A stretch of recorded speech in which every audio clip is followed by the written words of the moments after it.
तेनालीराम की कहानी। पड़ोसी राजा।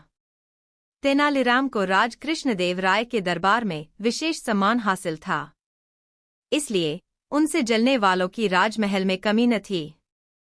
एक समय की बात है, विजयनगर राज्य के हालात अच्छे न थे। राज्य पर पड़ोसी देश के हमला करने का खतरा मंडरा रहा था। ऐसे समय में एक दरबारी ने सोचा कि महाराज को तेनालीराम के खिलाफ भड़काने का यह सबसे अच्छा मौका है। एक दिन महाराज कृष्णदेव राय अपने बाग में बैठे कुछ सोच रहे थे कि तभी वहां एक कुटिल दरबारी पहुंच गया। उसने राजा से कहा कि महाराज, अगर आप गुस्सा न करें तो आपको एक बात बताना चाहता हूं। राजा बोले, निडर होकर बोलो। दरबारी बोला कि आप जानते नहीं, लेकिन तेनालीराम पड़ोसी राज्य से मिला हुआ है। वो समय समय पर राज दरबार की गुप्त बातें पड़ोसी देश के राजा को देता रहता है। यह सुनते ही महाराज गुस्से से आग बगुला हो गए और बोले, मूर्ख! तेनालीराम के बारे में ऐसी बात करते हुए तुम्हें शर्म आनी चाहिए। वो विजयनगर का सबसे वफादार नागरिक है और देशभक्त भी है। इस पर दरबारी बोला, यह झूठ है महाराज, उसने आपकी आंखों पर पट्टी बांध रखी है, इसलिए आपको उसकी कोई चालबाजी दिखाई नहीं देती है। लेकिन मुझे पक्की खबर मिली है। दरबारी के इतने विश्वास के साथ कहने पर राजा को भी थोड़ा थोड़ा तेनालीराम पर शक होने लगा। राजा ने तुरंत तेनालीराम को अपने द्वार में बुलाया और उससे पूछा कि क्या तुम पड़ोसी देश के राजा के गुप्तचर हो? तेनालीराम को महाराजा से इस सवाल की उम्मीद न थी। तेनालीराम इसका जवाब न दे सके और रोने लगे। राजा ने कहा, तुम्हारी चुप्पी का मतलब यह है कि जो हमने सुना वो सच है। तेनालीराम बोले, महाराज, मैं आपसे क्या कह सकता हूँ?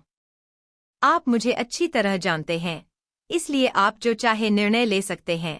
यह बात सुनकर महाराज कृष्णदेव गुस्से लाल हो गए और बोले, जाओ, जिस राजा की चापलूसी करते हो उसी के साथ रहो। विजयनगर राज्य तुम्हें छोड़ना होगा।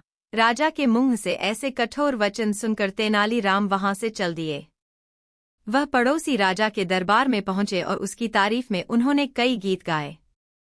तेनालीराम की प्रशंसा से पड़ोसी राजा बहुत खुश हुआ और उससे उसका परिचय मांगा। तेनालीराम ने कहा, मैं विजयनगर के राजा कृष्णदेव राय का निजी सचिव हूँ। राजा बोले, विजयनगर तो हमारा दुश्मन है, फिर तुम वहां के निवासी होकर मेरे दरबार तक कैसे चले आए? क्या तुम्हें डर नहीं लगा? तेनालीराम बोले, आप हमें दुश्मन मानते हैं, जबकि हमारे राजा आपको दोस्त मानते हैं। पड़ोसी राजा ने चौंक कर पूछा, लेकिन हमारे दरबारी तो कहते हैं कि कृष्णदेव राय हमें दुश्मन मानते हैं। तेनालीराम बोले, विजयनगर के दरबारी भी राजा को ऐसे ही भड़काते हैं, लेकिन हमारे राजा उनकी बातों में नहीं आते। वो तो आपकी तारीफ करते हैं। उनका कहना है कि पड़ोसी से दुश्मनी रखना कोई अच्छी बात नहीं है। पड़ोसी देश के राजा को तेनालीराम की बातें अच्छी लगीं। वो बोले, कहते तो तुम ठीक हो, लेकिन हम तुम्हारी बात कैसे मान लें?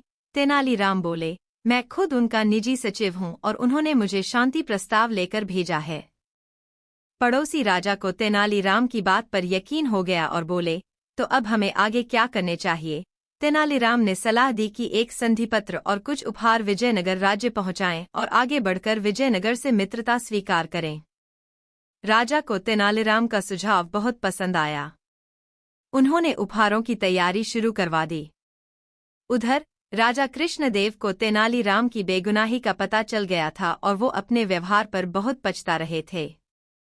अगले दिन उन्होंने देखा कि दरबार में तेनालीराम और पड़ोसी राजा के दूत संधि का प्रस्ताव लेकर हाजिर थे। उनके साथ बहुत से उपहार भी थे। राजा ने तेनालीराम को प्रेमपूर्वक देखा। उन्हें मन ही मन विश्वास हो गया था कि दुश्मनी को दोस्ती में बदलने का काम सिर्फ तेनालीराम ही कर सकता है। कहानी से सीख।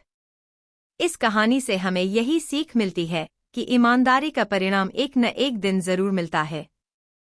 साथ ही किसी की भी बात पर आंखें बंद करके भरोसा नहीं करना चाहिए। ऐसा करने से हमेशा खुद का ही नुकसान होता है।